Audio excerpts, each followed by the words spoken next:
was kind of rock bottom.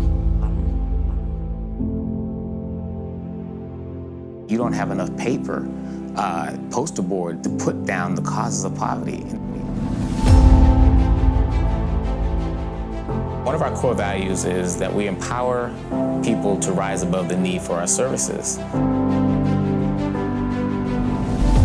The Building Bridges initiative is self-discovery and discovering what your situation is within your community. And then what are you going to do about it? Typical class night, for me, it's almost all day. I have to get into a mindset of thinking about that class that night, prepping as far as reading. A lot of material has to be read as a facilitator that we present, making sure that transportation is provided for anyone that needs it, meal, whether someone's going to come and volunteers prepare a meal, making sure that I have all the needed items to get the meal out, childcare, make sure we have enough childcare. If there's a shortage there, we want to try to make sure that there's enough people on hand. So that part of the preparation, the logistics, comes into play every week. And then you get into the class itself, folks arrive, and even though the class is in the evening, folks are excited to come in.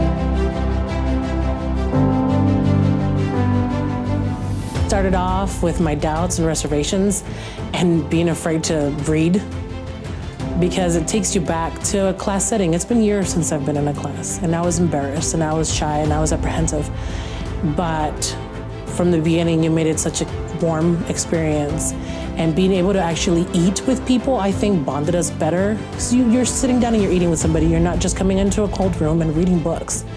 You're coming in and you're sharing your day. You ask us every day, how was your day? That alone breaks the ice. I think as far as everyone else in the group, they don't see me any different than them.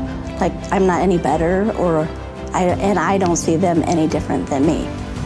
The fact that we're all from different places in life, like there's college graduates, there's like myself that didn't finish high school. So to be able to actually voice what I've went through and see that there was no judgment, that we're, I help them understand like my part of it, and I understand their part of life now. It's. Well, everybody was kind of shy at first, except for me, really. So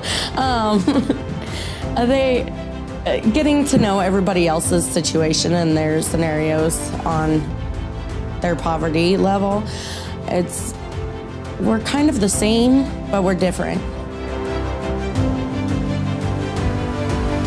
What are the causes of poverty? You don't have enough paper, poster board to put down the causes of poverty. And if it was just the individual, well, I could write that out and say, I'm the cause, I'm my own cause. We found out that that's not the case. We found out that there were many causes to poverty. Because I think the stereotype out there about poverty is very blindsided, I guess. With blinders on, people only look one way at poverty, and they don't see that it's actually different facets of things. Not one thing causes poverty. I put my husband through nursing school. Basically, the day after he got a job, he walked out on us. So there went our second income, So now I have to take care of the kids and everything, and nothing else changed for me. I mean, I still have all the bills, everything, and he left. When we went through and we did the assessments, our self-assessments, as I had shared before, I'm setting all right, a lot better than I thought I was, but getting into depth with it like that, I recently discovered, actually, going back through that there's a couple of areas that I definitely can improve on, whereas before I would have just been like, oh no, I'm great, because I did. I thought I was fine. I've learned a lot. Came a long ways.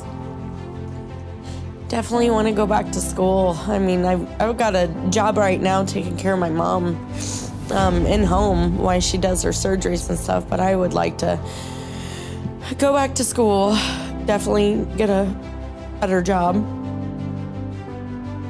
I had a way to get out of the hole I was in, to learn new ways of living and to be more supportive of myself in situations instead of always going for help. I was able to take my daughter finally out to Council Bluffs like it was a planned thing. I saved the money for it, and I just said last week when I was at class that, you know, if I hadn't had this class, I would not have the skill of knowing how to save.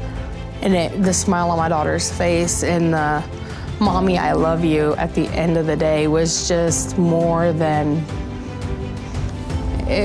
breathtaking. I mean, it's just knowing that I was able to do it. And so that's what I would say is take the time to talk to somebody and to come to the Bridges trainings and find out how it's being redefined.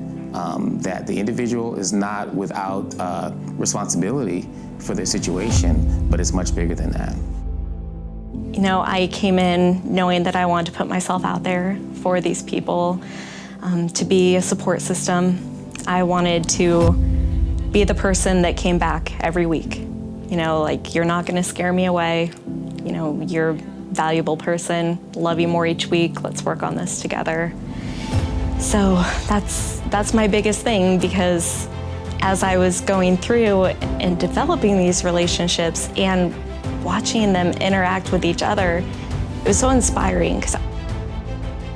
If everybody could find out about this class, if this could just be taught in a bigger scale to the entire community, just sit them all down and show them this class, I think it would make the community so much stronger. I find that anyone and everyone that can come to the training, come to the training. If there's a training near you, be there, understand these principles, and then from that point on, you can decide what role you want to play. So that's why I say this is for everyone.